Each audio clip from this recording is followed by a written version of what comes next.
커피 브레이크 최문기 목사입니다. 먼저 한 가지 양해를 구하고 싶은 게 있는데요. 제 방송을 들으시다 보면 차 소리, 사이렌 소리, 기차 소리 같은 전차 소리 이런 것들이 들어갈 때가 있습니다. 제가 좋은 장비로 녹음하는 게 아니고요. 그리고 방음이 되어 있는 어떤 녹음실에서 녹음하는 게 아니기 때문에 잡소리들이 좀 들어갑니다. 좀 이해를 해주셨으면 좋겠고요. 저는 사실 그 한 2년 좀 넘은 아이패드로 녹음하고 있습니다. 다른 장비는 하나도 없고요. 제 설교도 그렇게 녹음하고 있습니다. 그런데 제가 이제 며칠 전인가 제 여기 팟캐스트 방송을 좀 들어보니까 소리가 많이 들어가 있더라고요. 그래서 이렇게 그 양해를 구하는 말씀을 드립니다.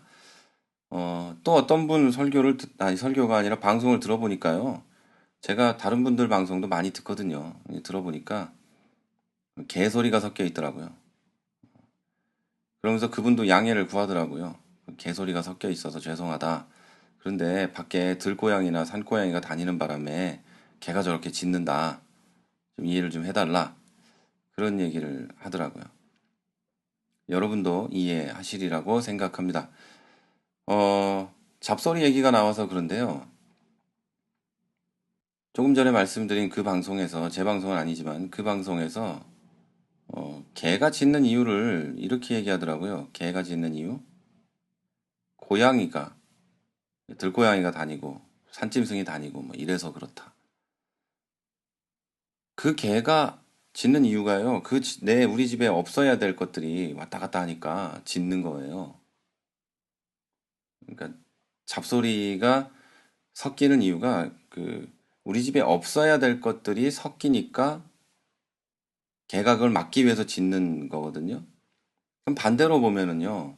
개가 짖는 게 잡소리가 아니고 그 산짐승 들고양이가 잡것들이죠. 그렇죠. 방송의 입장에선 그 개소리가 잡소리지만 그 고양이나 산짐승이 다니는 게 그 집의 입장에서는 잡스러운 것들이잖아요. 그래서 제가 이런 생각을 또 이어서 해봤어요. 자, 교회에서 잡소리가 섞여 있는 게 혹시 있을까? 그 잡소리들이 섞여 있는 게 있다면 과연 우리는 그 잡소리를 어떻게 해서 쫓아내야 될까? 그런 생각을 해봤어요. 이 교회 안에 그래서 제가 생각한 건 잡소리가 교회 안에 있다면 그럼 그 잡소리는 뭘까? 성도들 간의 관계에서 일어나는 일일까? 성도들끼리 어떤 일 때문에 다툼이 일어난다거나 그런 게 잡소리일까? 아니지. 그런 게 잡소리라면 전 세계 어디에나 잡소리가 있지. 가정에도 있고. 왜냐하면 서로 싸우는 것은 당연한 거예요. 사람은. 싸우지 않겠다는 결단을 아무리 해도 싸우잖아요. 부부들이 계시다면 어제 싸웠으면 우리 절대 싸우지 말자 손잡고 화해하고 그리고 나서 내일 아침에 또 싸우는 거잖아요. 어, 싸움은 그런 거예요. 어쩔 수 없이 생기는 그런 일이겠죠. 자, 그런데 교회 안의 잡소리가 그럼 뭘까요? 그 교회 안의 잡소리는요, 이 설교에 섞여 있는 겁니다. 그래서 이 설교에 섞여 있는 잡소리를 쫓아내는 방법을 제가 오늘 생각을 해본 거예요. 그리고 설교에 잡소리가 섞인 이유가 뭘까? 또 이것도 생각해 봤죠. 그러면서 제가 말씀을 읽다가 이걸 발견했어요. 잠언 29장 25절에 이런 얘기가 써 있습니다. 사람을 두려워하면 덫에 걸리지만 여호와를 신뢰하면 안전할 것이다. 여러분, 그리스도인 가운데 이 말씀을 믿지 않는 사람들이 얼마나 될까요? 예수 믿는 사람들은 이 말씀을 완전히 신뢰합니다. 저도 그렇고 여러분도 그렇고 여러분 주위에 있는 모든 그리스도인은 이 말씀을 100% 신뢰하고 아멘으로 화답할 것입니다. 그런데 안타깝게 이 현실에서 이 믿음은 별 효과가 없습니다. 우리들 눈에 보이는 존재가 사람이기 때문이에요. 하나님이 안 보이기 때문에. 그래서 연약한 우리들이 그 믿음에 대한 효과를 못 보는 거예요.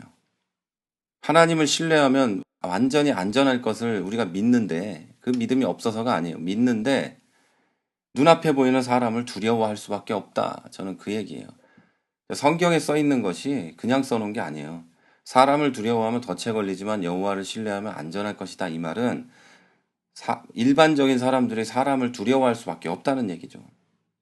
그래서 하나님께서 일부러 당부를 해놓으신 거예요. 우리들 눈에 보이는 존재가 사람이기 때문에 우리가 그 사람을 두려워합니다. 그러다 보니까 교회 안에 있는 그리스도인들이 교회의 메시지가 저 사람들과 나, 세상에 있는 사람들과 나, 교회 안에 있는 사람들과 나의 관계를 다뤄주기를 바랍니다. 그것도 내가 아주 이해하기 쉽게 다뤄주기를 바랍니다. 자, 그래서 인기를 끌고 있는 설교들을 제가 많이 듣거든요. 요즘의 트렌드는 어떤지 뭐 들어보면 저는 따라할 수 없는 설교들인데 뭐 어떤 분은 책 이야기를 엄청나게 많이 하시고 어떤 분은 뭐 무슨 얘기를 많이 하시고 뭐 도덕 얘기, 철학 얘기 많이 하시는데 저는 그런 면에서 무지하기 때문에 잘 몰라서 못 하는데요. 어, 어쨌든 그리스도인들이 그런 사람과의 관계 안에서 일어나는 얘기를 교회에서 해결해 주기를 바라는 거예요. 답을 주기를 바라는 거예요. 그러다 보니까 그런 설교가 선포되는, 그런 설교가 있는 교회에 사람들이 몰리게 되는 거죠. 그런 설교들의 특징은 뭐냐면요. 주제는 분명히 도덕적이고 철학적입니다. 그런데 교묘하게 성경의 이야기를 이렇게 저렇게 갖다 붙였기 때문에 듣는 사람들은 이게 성경 얘기라고 생각하는 거죠. 예를 들면 이런 거예요. 요셉이 형들을 용서합니다. 그러니까 뭐 이어서 이렇게 얘기하는 거예요. 야, 요셉이 형들을 용서했어요. 이렇게 험악한 일을 당했던 요셉이 형들을 용서했으니까 여러분도 용서하세요.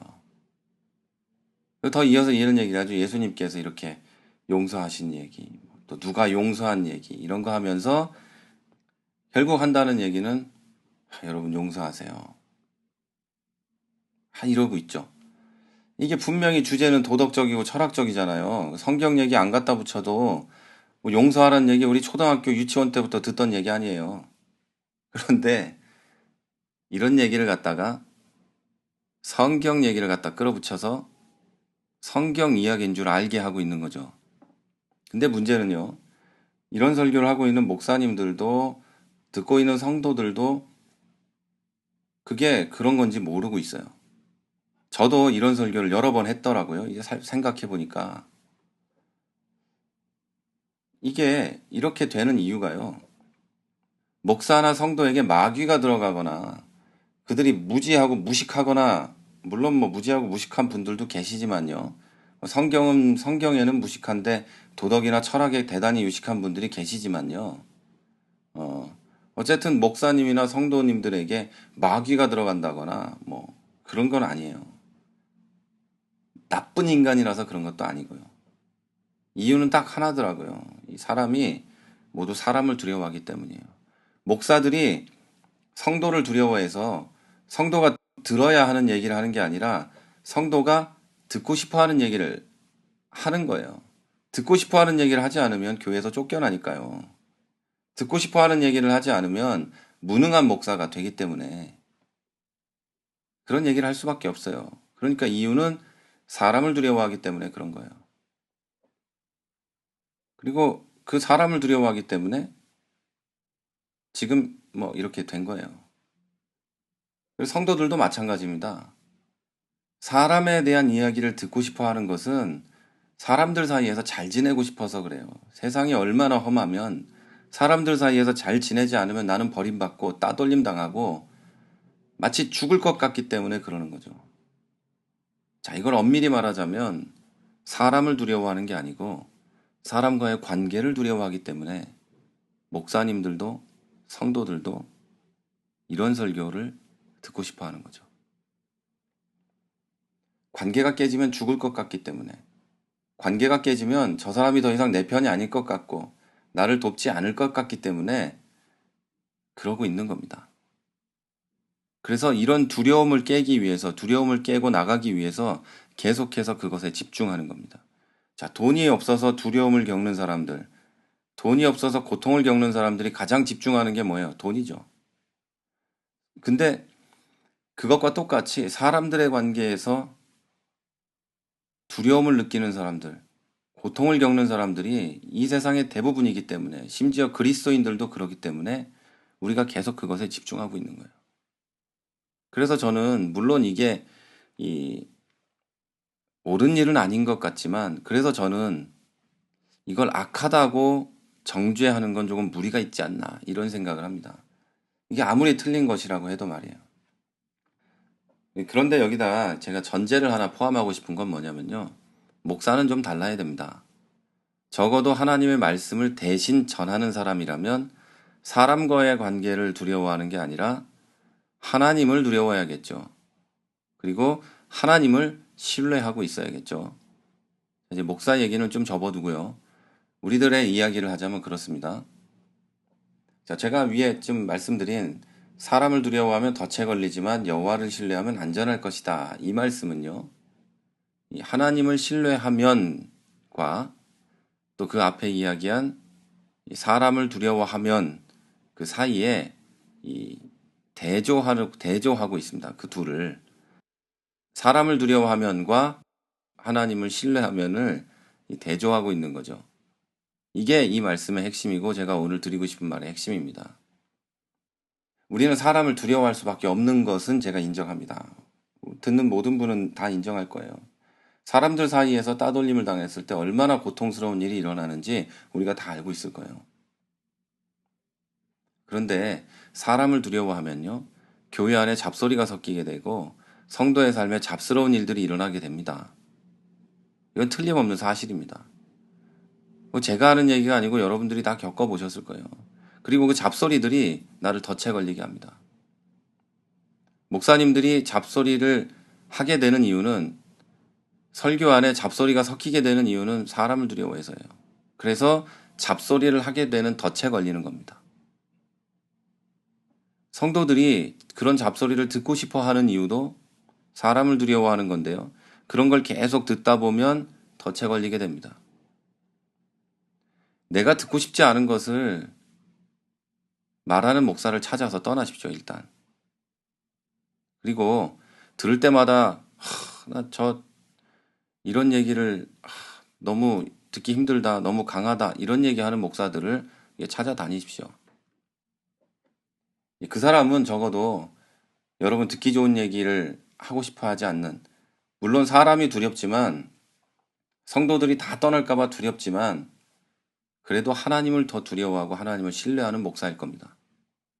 자, 일단 그건 넘어가고요. 자, 여러분, 사람을 두려워하지 마십시오. 그건 여러분을 덫에 빠지게 합니다.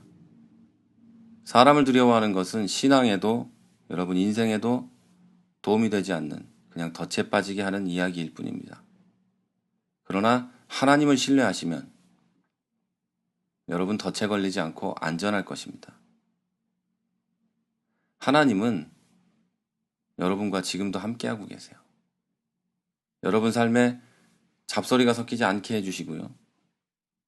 여러분이 살아가는 인생 가운데 하나님만 신뢰하면 여러분은 덫에 빠져 있다고 할지라도 안전하게 벗어날 수 있을 겁니다. 자, 오늘은 여러분 하나님을 온전히 신뢰할 수 있는 그런 믿음을 자기 스스로 가질 수 있도록 세상의 것을 더 이상 신경 쓰지 않고 하나님만 바라보는 여러분이 되시기를 바랍니다.